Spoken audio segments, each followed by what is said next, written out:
de otros tejidos, de otros epitelios, como por ejemplo el hígado, u otros órganos, el páncreas, el vaso, etcétera, etcétera, el mismo pulmón. Entonces cada célula o cada tejido tiene un mecanismo disímil de comportamiento frente a una noxa. Vale decir de que, por ejemplo, el cérvix, ¿no?, el cuello uterino, que tiene un epitelio escamoso o estratificado, va a tener un comportamiento diferente al epitelio escamoso que tiene, por ejemplo, un epitelio bronquial en el pulmón. Entonces, cada comportamiento son epitelios similares, pero su mecanismo de adaptación celular va a ser diferente. ¿Y por qué? Por su mismo componente citogenético y en segundo lugar por las noxas a las cuales se enfrentan este tipo de epitelios. Ustedes saben de que frente a una noxa, y eso ya lo han estudiado de repente en la primera clase, frente a una noxa, la célula responde de una determinada, da una determinada respuesta. Y esa determinada respuesta se traduce en lo que es metaplasia, hiperplasia, atrofia, todos los mecanismos de adaptación celular que la célula en una primera instancia vierte frente a la noxa para poder defender el organismo. Cuando la noxa, en este caso puede ser, si hablamos de epitelio cervical, es un virus, es una bacteria o es un virus básicamente, no es un proceso inflamatorio, porque también la inflamación es una noxa. Lo que hace la célula del epitelio escamoso es responder frente a esta noxa de diversas maneras. Y por ejemplo, este tipo de adaptación celular se va a traducir básicamente en signos y síntomas en una paciente. Una paciente que, por ejemplo, desarrolla una metaplasia escamosa, producto, por ejemplo, de una infección, de un proceso inflamatorio o infeccioso severo al cérvix, ¿no?, se va a traducir de una manera diferente a que si este epitelio estratigráfico escamoso se enfrente a una noxa de tipo viral, por ejemplo el PBH. Entonces, la velocidad de reproducción o de respuesta o retracción del epitelio escamoso frente a un proceso inflamatorio versus un proceso viral va a ser diferente. Frente a un proceso inflamatorio, lógicamente la respuesta de la célula va a ser más fácil, más rápida y se va a revertir a lo normal. A diferencia de que frente a un proceso, a una noxa de tipo viral, por ejemplo el PBH, la posibilidad de reversión es mucho menor que frente a una noxa de tipo inflamatorio. Por eso es de que el epitelio escamoso, el cérvix, en una primera instancia va a responder va a dar una respuesta de metaplasia, pero si la noxa, en este caso la noxa viral sigue persistentemente ahí, esa metaplasia va a traer como consecuencia que vire a una displasia. Y esa displasia, como ustedes saben, pues es una displasia de bajo grado o de alto grado. Si la noxa persiste, la noxa viral persiste, esa displasia de bajo grado en algún momento puede revertir, pero la reversión a un epitelio normal es de un 60-65%. Pero si esta noxa se traduce en una displasia de alto grado, ya la reversibilidad va a ser a un 10-15%. ¿Y esto qué significa? Significa que una paciente que tiene una displasia de alto grado, la posibilidad de que haga un carcinoma in situ y después un carcinoma infiltrante es altísima. Entonces, lo que quiero que más o menos ustedes puedan tener claro es de que es importante conocer la morfología de la célula a la cual estamos estudiando. Y por lo tanto también es importante conocer las características de la noxa en sí. En el caso de algunas patologías no neoplásicas, por ejemplo, que se traducen fundamentalmente en lo que se denomina acumulaciones intracelulares, el mecanismo fisiopatológico de estas células que acumulan, en este caso que pueden ser proteínas, pueden ser lípidos o carbohidratos, tiene una traducción fisiopatológica que vale la redundancia, se traduce en una enfermedad. En el caso, por ejemplo, de una célula hepática que comienza a acumular componente lipídico, esta acumulación de componente lipídico va a traer como consecuencia una alteración del parénquima hepático. Y esta acumulación de parénquima hepático se va a traducir desde un punto de vista histopatológico, ¿no? Va a tener una connotación histopatológica y va a tener una connotación fisiopatológica o de enfermedad. ¿Cuál es la connotación fisiopatológica o de enfermedad? Es un paciente que clínicamente va a presentar signos y síntomas de lo que se denomina en una primera etapa esteatosis hepática. Como verán ustedes, esta traducción no solamente es de signos y síntomas, sino también va a tener una traducción de laboratorio clínico. Cuando hacen uno hace, por ejemplo, un examen de sangre, esa acumulación de lípidos va a tener una traducción en el laboratorio. Pero lo que nos interesa en la actualidad, en el curso, es conocer la traducción histopatológica que va a tener, por ejemplo, esa acumulación intracelular de lípidos en el tejido. Entonces, esa acumulación histopatológica que se va a traducir en el tejido, eso es lo que ustedes van a ver en la práctica de patología general. Y el objetivo del curso de la práctica es que ustedes, que no sean patólogos, pero sí por lo menos sepan reconocer, por lo menos algunos criterios macroscópicos y microscópicos de una esteatosis hepática. Y dirán, ¿para qué yo quiero conocer conocer macroscópico y microscópico una esteatosis hepática?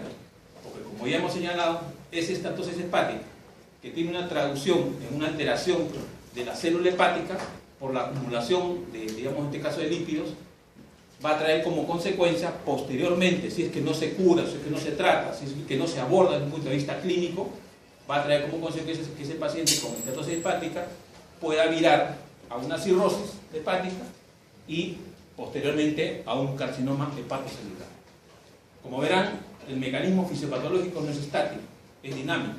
Entonces, la labor del médico básicamente es conocer la fisiopatología de las enfermedades, no solamente inflamatorias, infecciosas, metabólicas o degenerativas, sino también hacer la correlación clínico-patológica. Y esa es la labor que ustedes van a hacer cuando pasen al siguiente año, a hacer medicina interna. Entonces, alumno que no conoce este mecanismo fisiopatológico, prácticamente va a estar en la calle cuando chape una historia clínica y trate de traducir a la enfermedad que tiene el determinado paciente. Ahora, también de repente ya han leído un poco que la acumulación intracelulares de las diversas, digamos, células del organismo se puede ver a tres mecanismos fundamentales. El primer mecanismo es que la célula produzca una sustancia normal en sí. En este caso, por ejemplo, los lípidos. Pero la velocidad de metabolismo celular que posee esta célula puede estar aumentado o en déficit.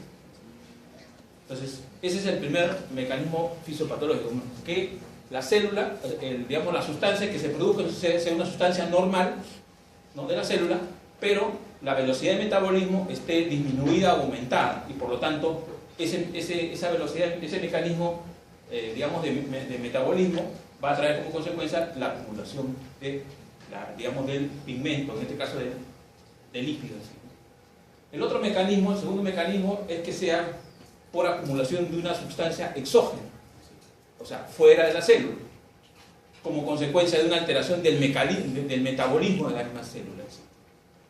Y en tercer lugar, estas acumulaciones intracelulares pueden ser debido básicamente a pigmentos en sí, o digamos, elementos virales en sí, ¿no?, o patógenos en sí, como hemos visto por ejemplo en el PVH.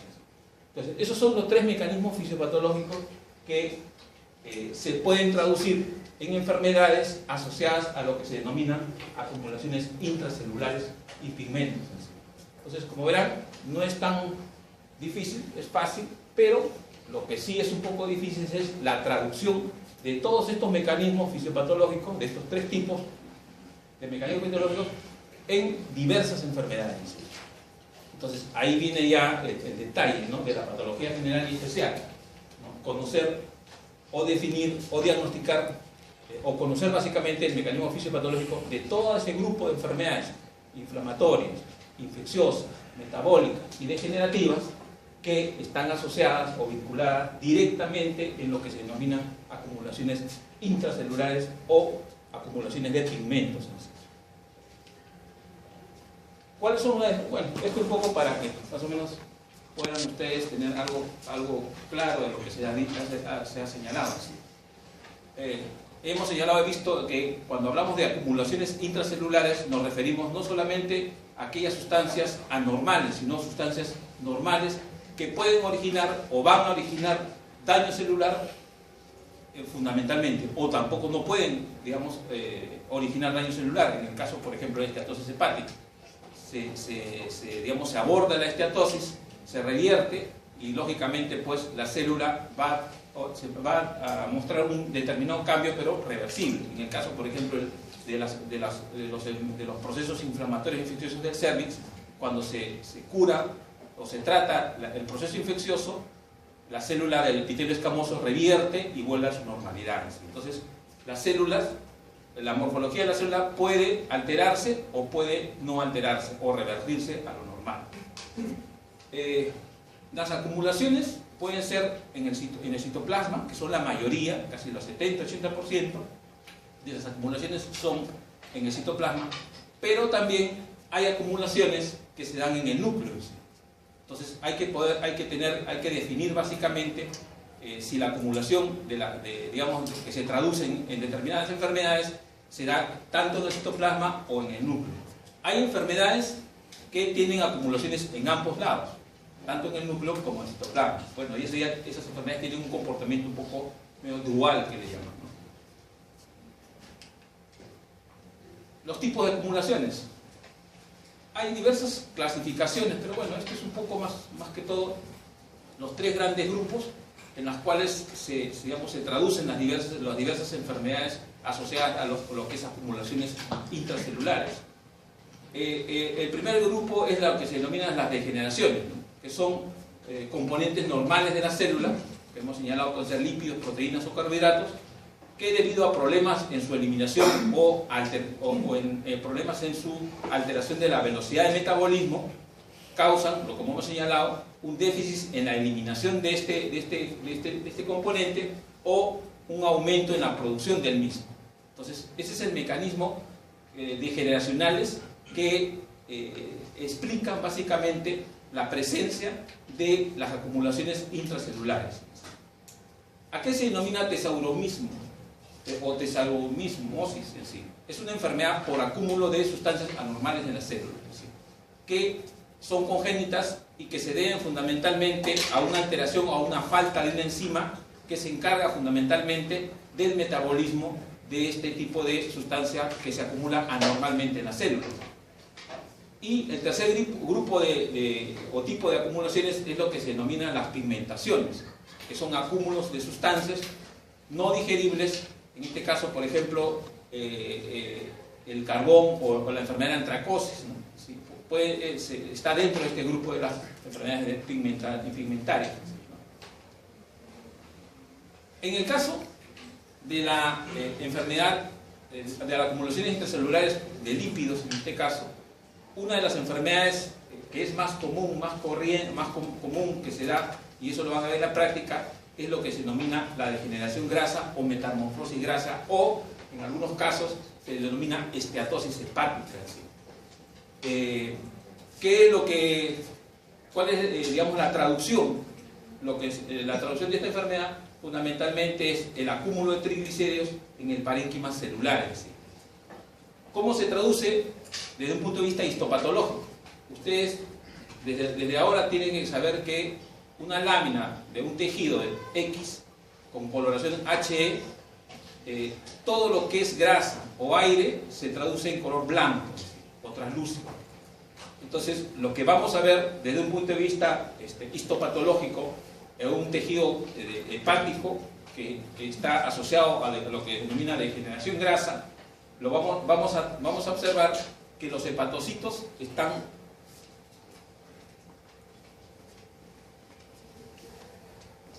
balonados, o sea, aumentan de tamaño, un balonamiento de hepatocitos. En segundo lugar, ese balonamiento va a traer como consecuencia que el núcleo que es central en los hepatocitos se vuelva un núcleo excéntrico o en media luna. Y el espacio interacinar entre célula y célula va a disminuir o prácticamente va a estar cero. Entonces, cuando yo veo una lámina de esteatosis hepática o de generación grasa, ¿no?, producto de acumulación de lípidos intracelulares, lo que vamos a observar básicamente es una degeneración de los hepatocitos, lo que se denomina degeneración balonante. En segundo lugar, un núcleo excéntrico tirado por un costado, y en tercer lugar, los espacios interacinales están totalmente alterados o prácticamente disminuidos. Entonces, esa es la traducción histológica que vamos a observar en una degeneración grasa, ¿sí?, lo que se denomina tumefacción celular reversible, que puede ser una lesión inicial. En muchos casos, cuando esta lesión, digamos, hay necrosis celular, ¿no?, esta lesión va a traer como consecuencia no solamente va a estar relacionada a lo que es degeneración grasa, sino esta necrosis celular va a traer como consecuencia posteriormente una fibrosis, y esto se puede degenerar en lo que se denomina una cirrosis hepática. Ahora, la degeneración grasa no solamente la vamos a poder observar en hígado, sino también en tejido muscular cardíaco, en músculo liso y en riñón. ¿Cuál es digamos, la etiopatogenia de la degeneración grasa? Hay una serie de elementos etiopatogénicos. Uno, exposición a toxinas, como por ejemplo el alcohol, pacientes con malnutrición crónica, pacientes con diabetes o pacientes con obesidad y anorexia, son los pacientes o las enfermedades básicamente que de una u otra manera van a tener o van a estar asociadas a una acumulación de grasa de los hepatocitos o de las células, en este caso del corazón, del tejido muscular, riñón o hígado, y se van a traducir en las enfermedades que ya hemos señalado. Entonces, por lo tanto, la degeneración grasa, que es un ejemplo de acumulación intracelular de lípidos, tiene un mecanismo fisiopatológico que ya más o menos lo hemos tratado de interpretar, y se va a traducir en todo este tipo de enfermedades que estamos señalando. Esta es la traducción básicamente histopatológica, ¿no? Hepatocitos es hígado, hepatocitos un poquito con degeneración, ¿no?, grasa, o sea, balonados, ¿no? Acá no se puede ver, en esta foto no podemos ver básicamente lo que es los núcleos excéntricos, pero si se dan cuenta, hay algunos núcleos prácticamente están por la misma degeneración grasa, están virando o migrando hacia un extremo, ¿no? Entonces, esta zona de acá es una zona de degeneración grasa o esteatosis hepática, a diferencia de esta zona. Los espacios interacinales, que son estos de acá, miren acá, prácticamente han desaparecido. Entonces, son tres criterios histopatológicos. Uno, hepatocitos degenerados por degeneración balonante, hinchados, a diferencia de esto. En segundo lugar, los núcleos, si bien es cierto, acá son un poco excéntricos, pero la tendencia es que migren hacia la periferia. Y el tercer criterio histopatológico es de que los espacios interacinales, ¿no?, prácticamente desaparecen en la zona de lo denominado degeneración grasa. Lógicamente, cuando se produce este mecanismo de degeneración grasa, o sea, de acúmulo de lípidos, lo que se va a originar es una lisis de las células hepáticas, y esa lisis de células hepáticas va a traducirse en lo que se denomina colestasis hepática, la presencia de pigmento biliar. Esta es una colestasis hepática. Entonces, toda degeneración grasa, toda enfermedad, o hablemos claramente, toda esteatosis hepática, que es una enfermedad del hígado, que está asociada o vinculada a lo que es degeneración grasa, y por ende, pues, el acúmulo de lípidos en los hepatocitos, va a estar asociada directamente a lo que se denomina colestasis hepática, presencia de pigmento biliar. Entonces, esa es la traducción histopatológica que se da en uno de los mecanismos de lo que se denomina acumulación intracelular asociada a lípidos, básicamente. Bueno, esto es un poco para que ustedes sepan o un poco recordemos el mecanismo fisiopatológico de cómo se produce la acumulación de los triglicéridos en los hepatocitos. ¿En quiénes se producen? Por ejemplo, en pacientes con diabetes mellitus que están en fase terminal y digamos, demuestran un cuadro de caquexia por diabetes, ¿no? ¿Qué es lo que pasa en estos pacientes? Por el mismo mecanismo fisiopatológico de los hepatocitos en sí, lo que va a traer como consecuencia es un aumento de disponibilidad de los ácidos grasos libres y por lo tanto el mecanismo de acumulación, el metabolismo va a estar totalmente disminuido y se va a traducir con un aumento de este cargo. En el caso del consumo de etanol o de alcohol, algo parecido, hay un aumento de la disponibilidad de ácidos grasos libres, pero también hay un aumento de la esterificación de estos ácidos a triglicéridos y hay una disminución de la oxidación. El aumento de la esterificación y la disminución de la oxidación de los ácidos grasos libres lo que va a originar es daño hepático, acumulación de lípidos y por lo tanto traducción histopatológica. En el caso de la hipoxia, de las toxinas y de la desnutrición, va a tener un mecanismo fisiopatológico muy parecido. Pero todos estos mecanismos fisiopatológicos van a originar que haya una dificultad en la eliminación de los triglicéridos. ¿A través de qué? A través de las lipoproteínas. Y esta dificultad de eliminación de los triglicéridos va a originar un acúmulo de estos mismos en el hepatocito, y esta traducción va a ser la que hemos visto en las láminas anteriores. Macroscópicamente, un hígado graso tiene esta connotación. En primer lugar, hay un aumento en el tamaño. Entonces, para yo decir que hay una hepatomegalia, o sea, un aumento del hígado, tengo que conocer el tamaño o las dimensiones de un hígado. Ahí ya viene anatomía. Entonces, no van a decir, no, sí, el hígado está grande, sí, pero ¿cuánto grande está? ¿Cuánto mide? Por ejemplo, yo ahorita preguntaré, ¿cuánto mide un hígado normal? ¿Y de qué color? Porque ustedes, para decir, ya entramos al tema de patología general.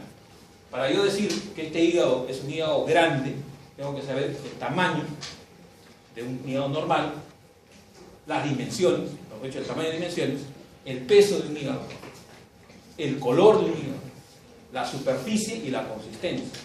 Entonces, esos 4 criterios macroscópicos ustedes van a tener que darse, digamos, conocerlos al derecho y al revés para poder decir si este hígado, este riñón, este páncreas, este cerebro, etcétera, etcétera, están macroscópicamente alterados.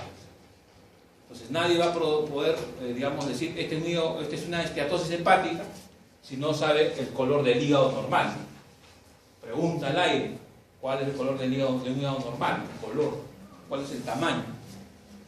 ¿Cuál es la consistencia? ¿Cuál es la superficie? Entonces, todo eso van a tener que ustedes, porque supongo que ya lo conocen, porque me han dicho que han sacado 18, 20 en histología.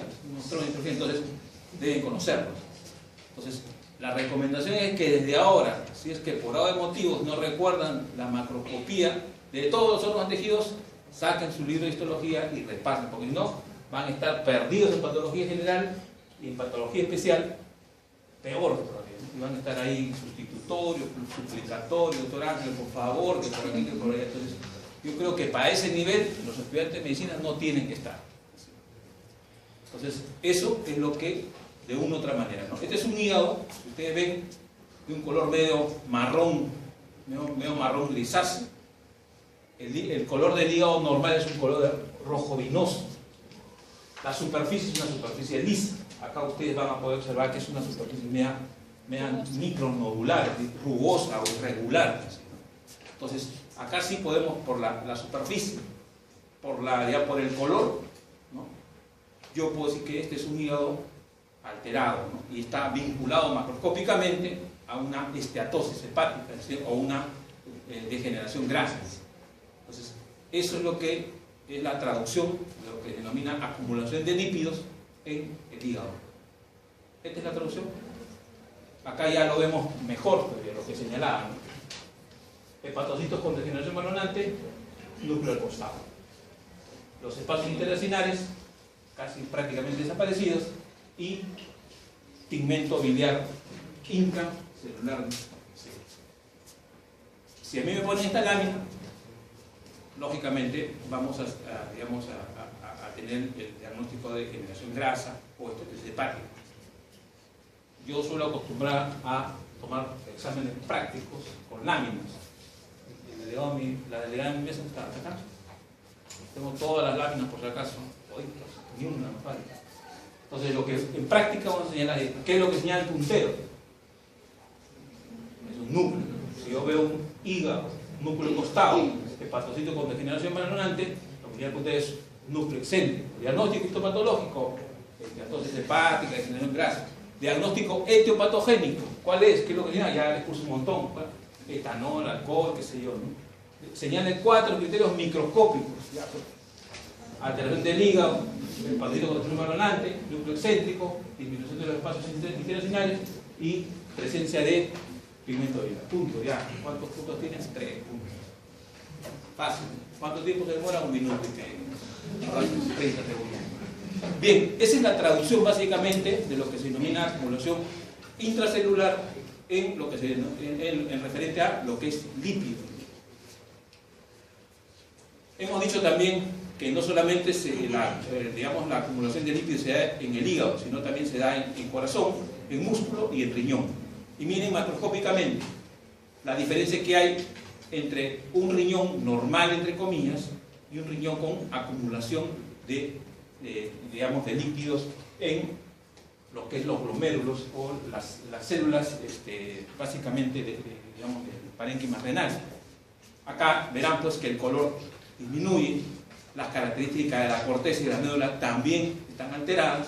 Y bueno, acá yo no les puedo hablar de la consistencia o de la superficie porque esto es fotografía, en una traducción macroscópica sí podemos observar eso.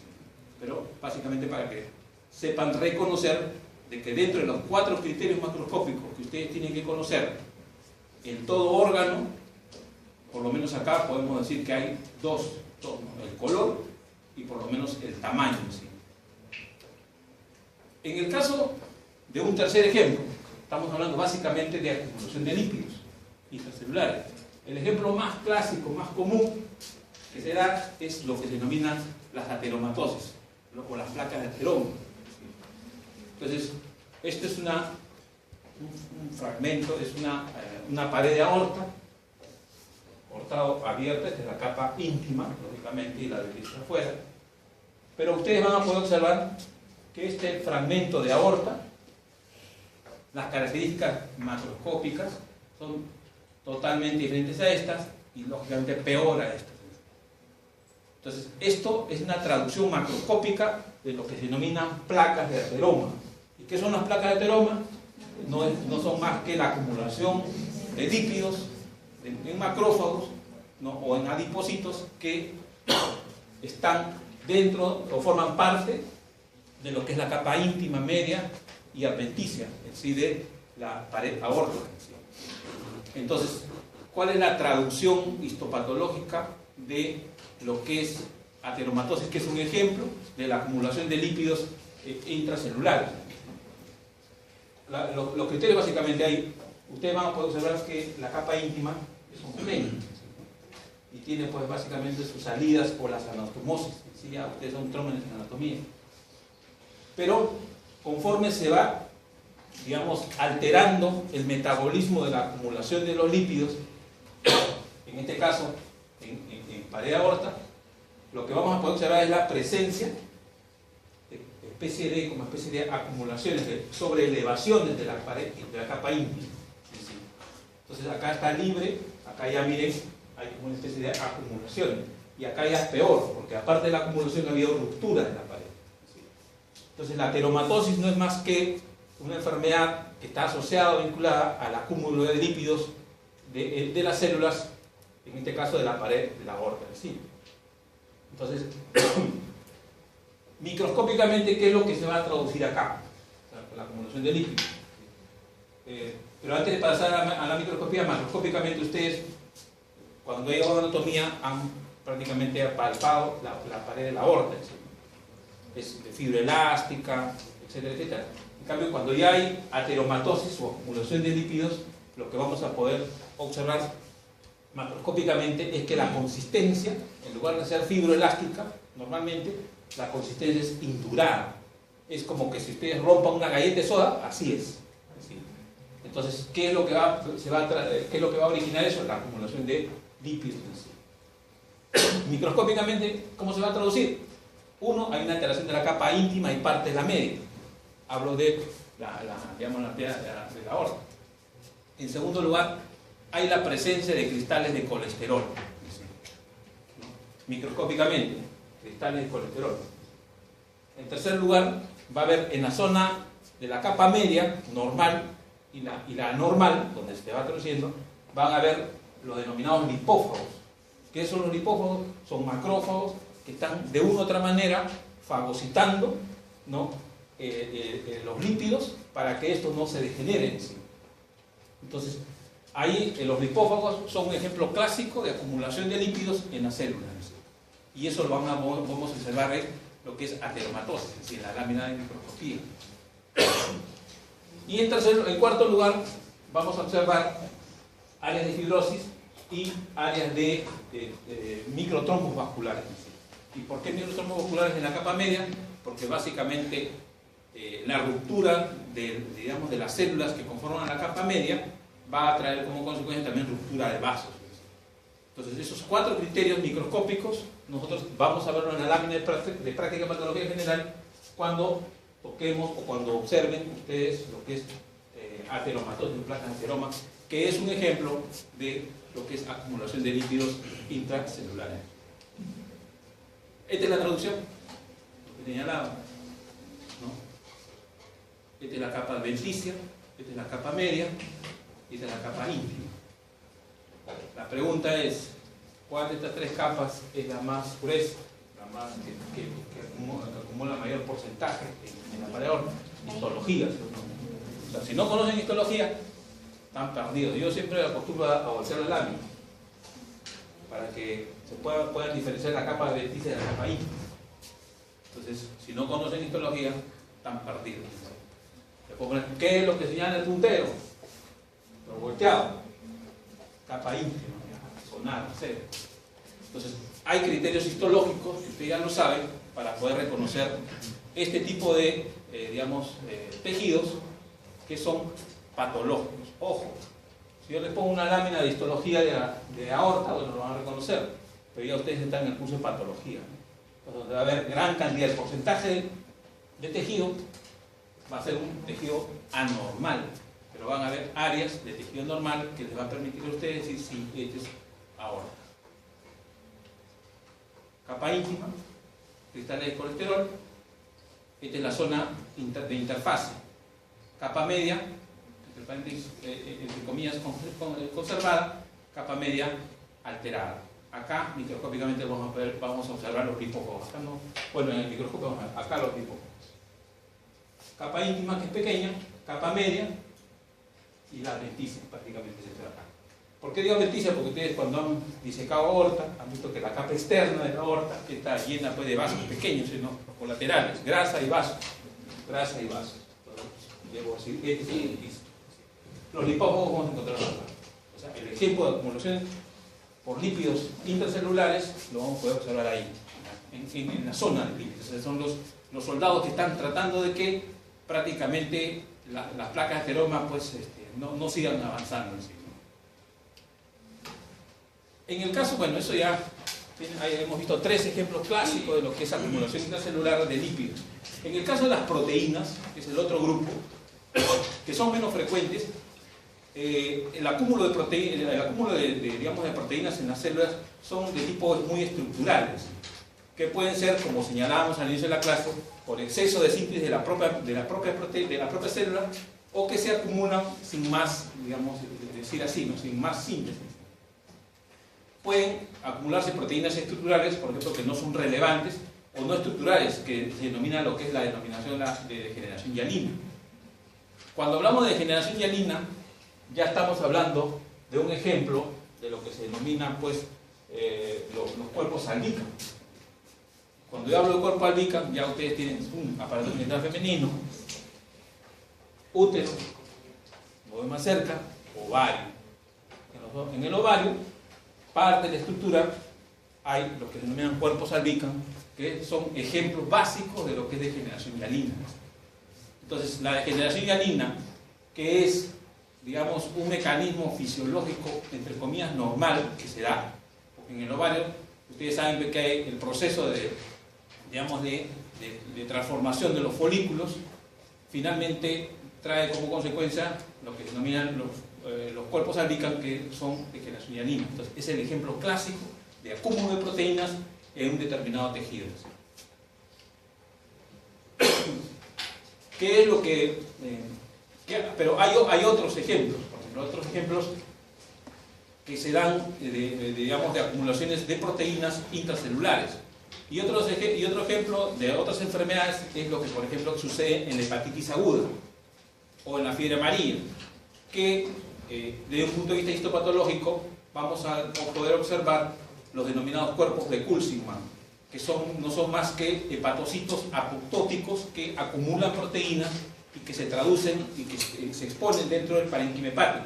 Y a nosotros nos permiten, desde el punto de vista histopatológico, que observando esa acumulación de proteínas intracelulares en el hígado, en los hepatocitos, esa presencia de los cuerpos de Coulsingman me van a permitir a mí, por lo menos, precisar que la presencia de estos cuerpos son criterios microscópicos que se traducen en lo que es una hepatitis aguda.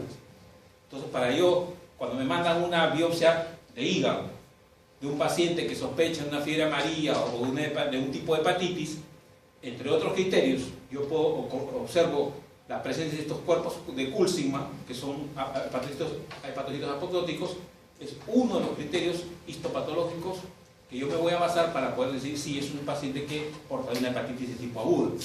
Lógicamente tengo que ver con los espacios, digamos, los espacios portas aumentados de tamaño, la presencia de infiltrado inflamatorio linfoplasmocitario, los vasos dilatados y congestivos, los conductos de los espacios portas también dilatados, ¿no?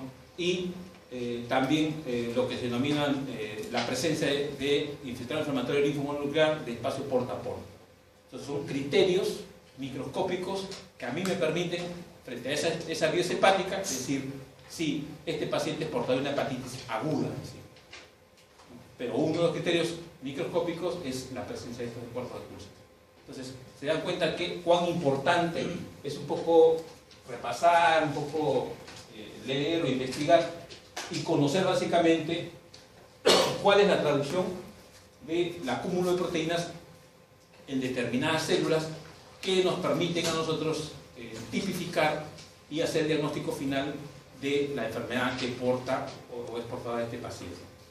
En el caso de los cuerpos de Roussel, que son acúmulo de proteínas no eliminadas, a diferencia de las otras que son apoptóticas, y que son acumuladas en las células plasmáticas, estos cuerpos de Roussel generalmente es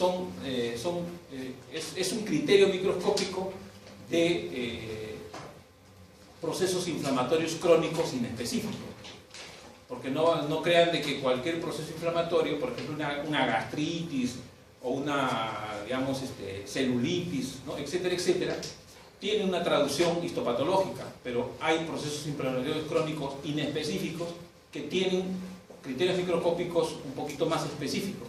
En este caso, los cuerpos de Roussel es un criterio microscópico más específico en determinados procesos inflamatorios inespecíficos.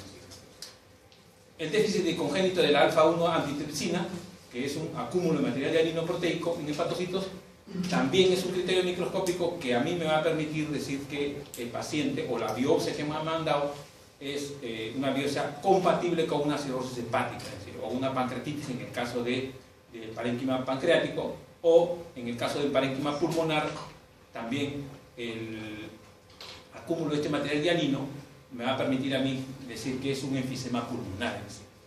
La traducción del edema pulmonar en el parénquima pulmonar también, ustedes van a poder observar cuando vean edema pulmonar que en los alveolos, en la luz alveolar va a haber la presencia de una sustancia hialina, ¿no? Entonces la presencia de esta sustancia hialina por el déficit congénito de alfa-antitripsina va a tener una traducción en edema agudo de pulmón. ¿Por qué? Porque normalmente en el parénquima pulmonar, en la luz del alveolo que vemos aire. Lo normal que hay en la luz del alveolo de un parénquima pulmonar normal es aire. Y el aire, como la grasa, tiene una traducción en cualquier tejido que hemos señalado, tiene una traducción desde un punto de vista con HE, ¿no? Todo tejido con coloración de hematocina Si es aire o grasa, es blanco.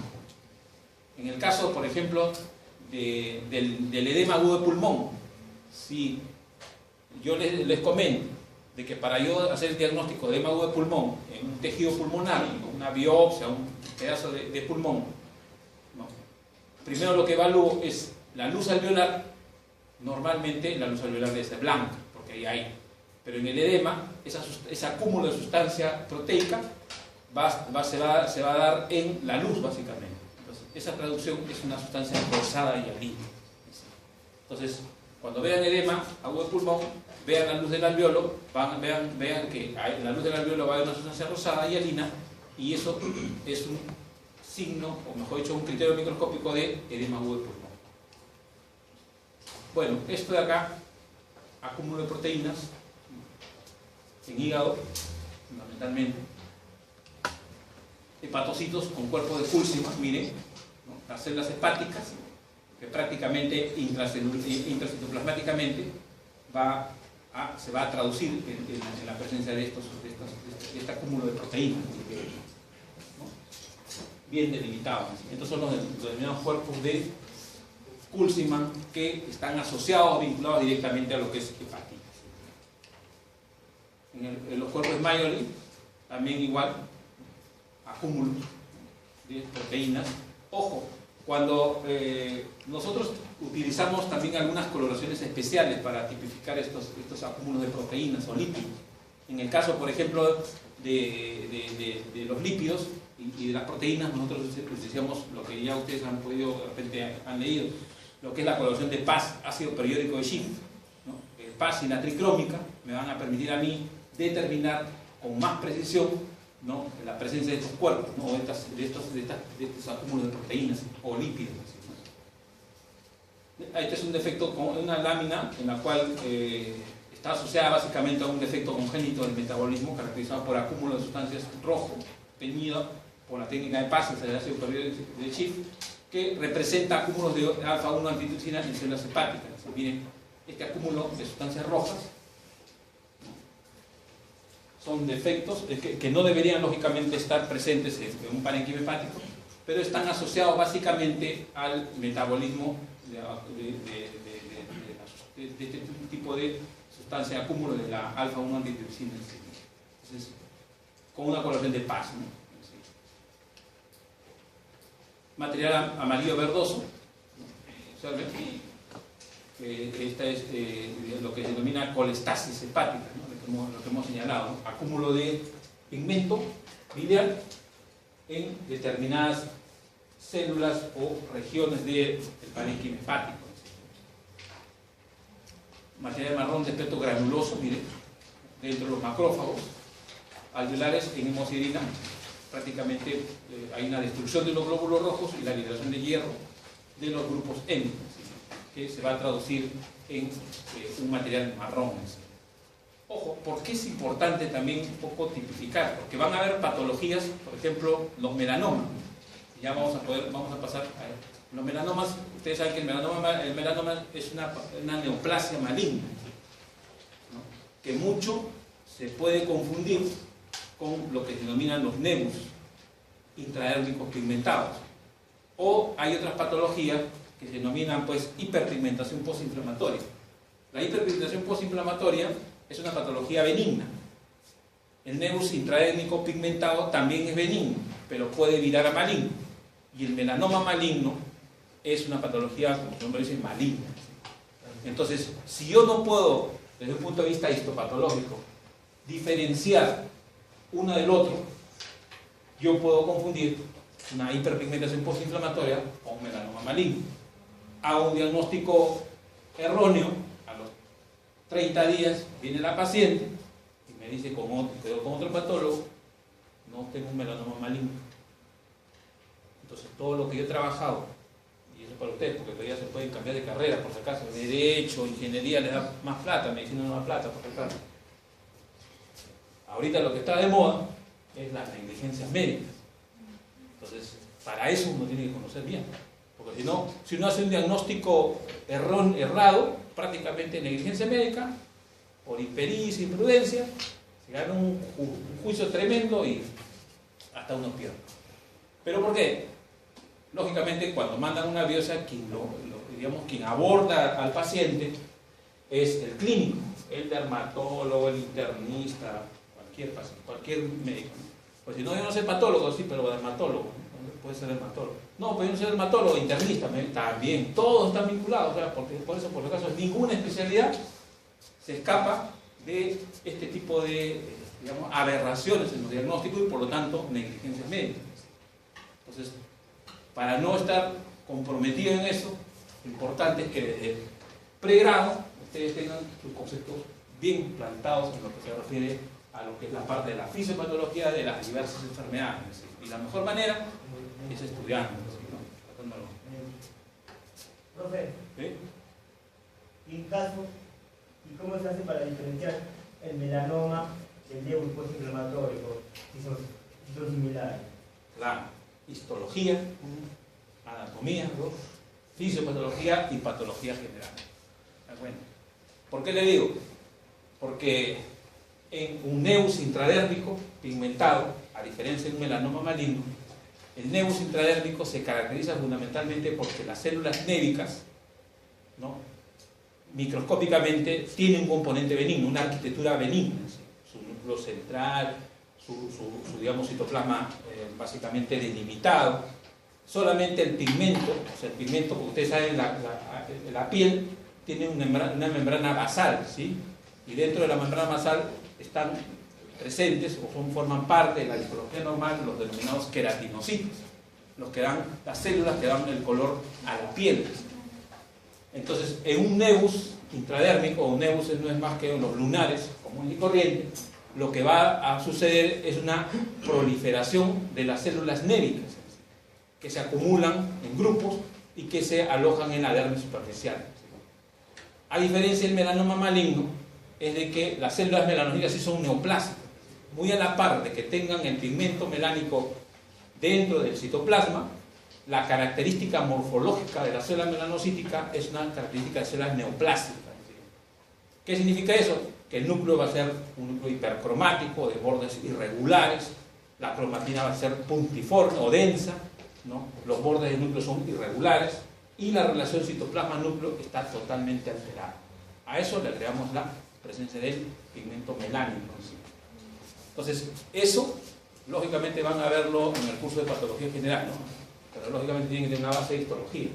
Por eso es importante que ustedes en patología general, porque van a ver nevus también, ¿sí? Van a ver melanoma, van a ver, ahora en la primera práctica van a ver melanoma, pero no van a ver melanoma como patología especial, sino van a ver melanoma, la lámina de melanoma, para poder reconocer lo que es la acumulación de proteínas intracelulares, ¿no?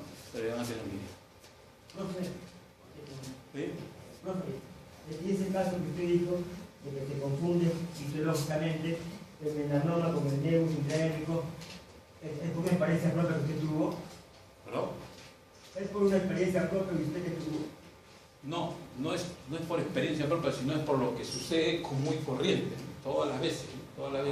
Muchas veces los dermatólogos estirpan un nevus, ¿no?, y lo mandan a patología. Ellos piensan que es un nevus, o de repente lo mandan como un nevus, una lesión plana, puede ser.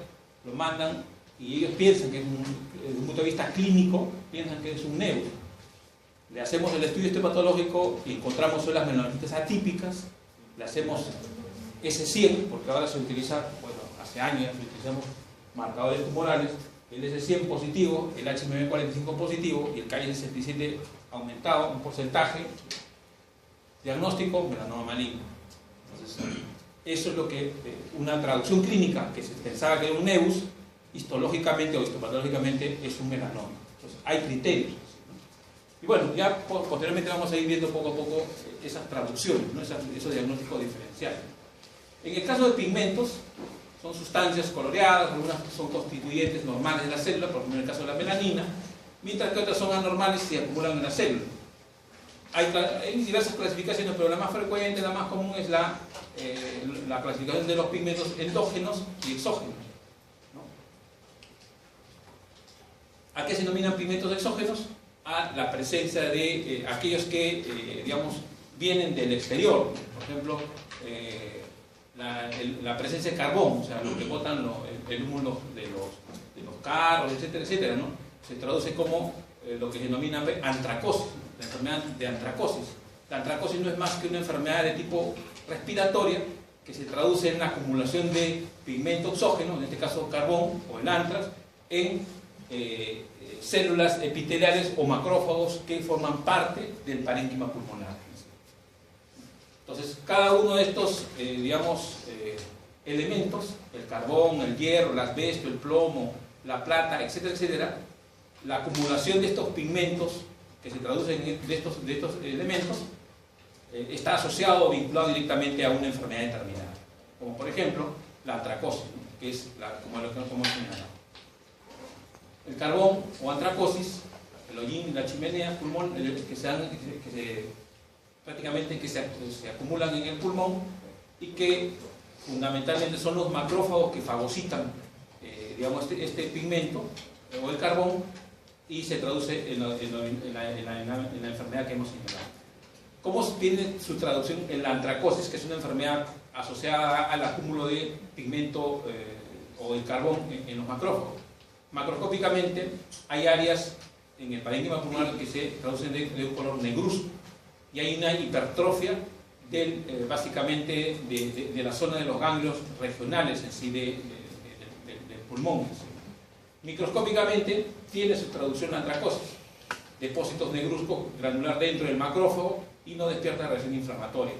Ahora, ojo, la antracosis no está asociada directamente a la edad de los pacientes.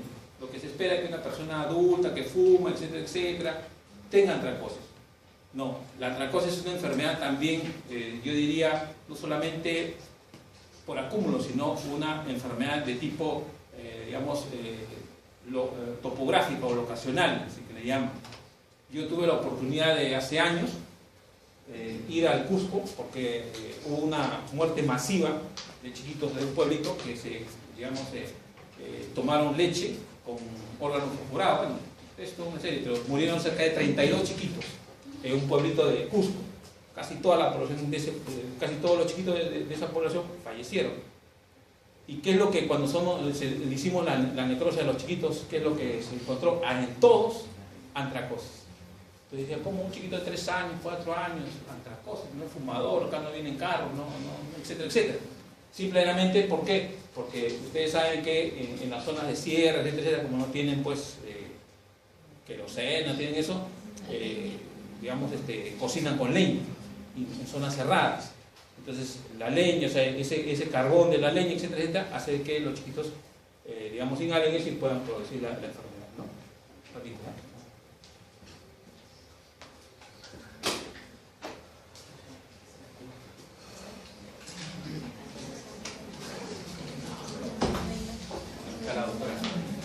Bien, bueno, esto es, un ejemplo de enfermedad por antracosis. Este es el mecanismo fisiopatológico de la inhalación por vía respiratoria, la acumulación de los alveolos, ¿no? Esto lo que hace, se traduce básicamente en que los vasos linfáticos acumulen también esto, las arteriolas van a estar dilatadas y en muchos de los casos también los nódulos linfáticos regionales acumulan este pigmento antracótico, ¿no? Macroscópicamente, miren lo que señalábamos, ¿no?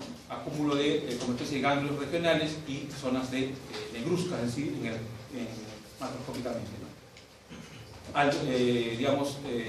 Vasos y conductos alveolares o conductos o bronquiolos que digan dilatados y algunas zonas de color medio negruzco.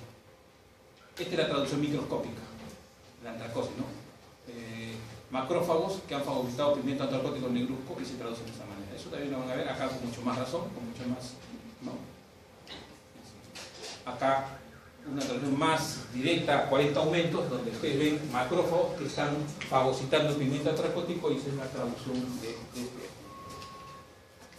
En el caso de la silicosis, ¿no? Que básicamente, y la siderosis, que es acúmulo de hierro, también tienen el mismo mecanismo fisiopatológico, pero la traducción microscópica básicamente no solamente es de color medio negruzco, sino de color medio verdoso oscuro, es verde petróleo.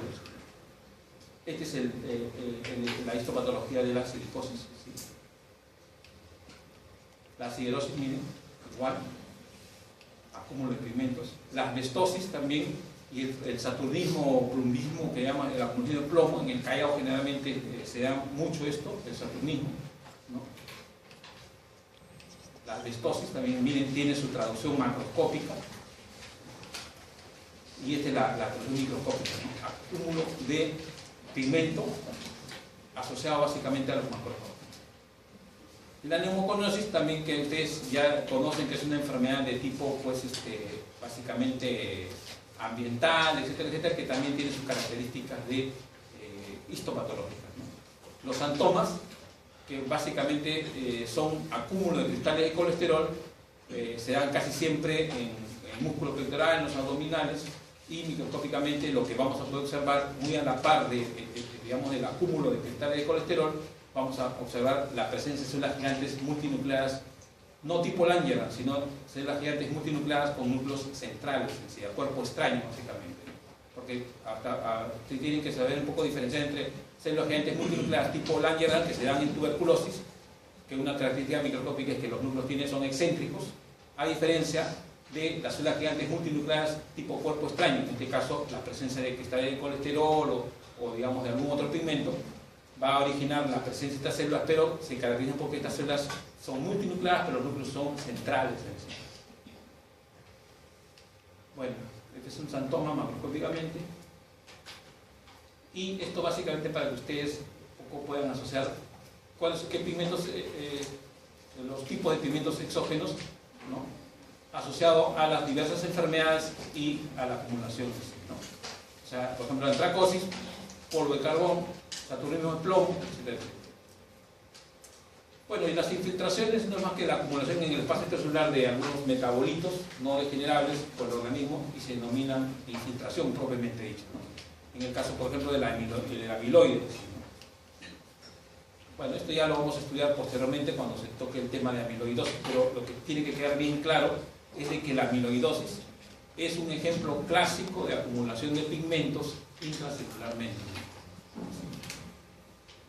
Bueno, es un riñón amiloidótico, miren, macroscópicamente un riñón normal y un riñón con amiloidosis.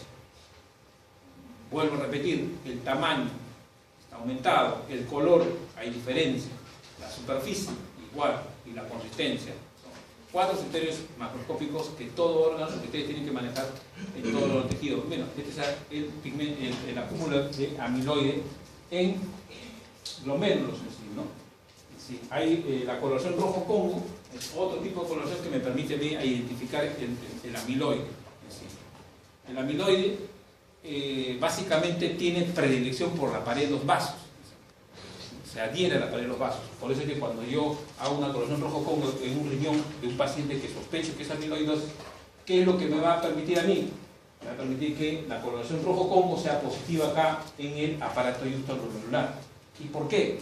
Porque, bueno, la histología, vuelvo a histología. El aparato glomerular, ¿qué es el aparato glomerular? No es más que el acúmulo, el conjunto, es un penacho de arterias aferentes y eferentes que se enmarcan dentro de los mérulos. Y por eso es que, repito, si el amiloide tiene predilección por la pared de los vasos, y esto es un conjunto de vasos, lógicamente va a estar enmarcado. Entonces, eso a mí me hace que yo haga el diagnóstico de amiloidosis de tipo renal. Acá, con el rojo Congo, miren, es color neo ladrillo. El anterior era H, acá es un glomérulo con amiloide, pared de los vasos. La traducción es de un color ladrillo, ¿no? Eso me hace el diagnóstico. Bueno, esto ya básicamente calcificación intravenosa creo que no está dentro del tema, ¿sí? Pero porque básicamente lo que era pues la acumulación intracelulares y pigmentos. Bien, no sé si hay alguna pregunta o algo, si no, vamos por concluir la clase de día, porque la profesora está. Muchas gracias.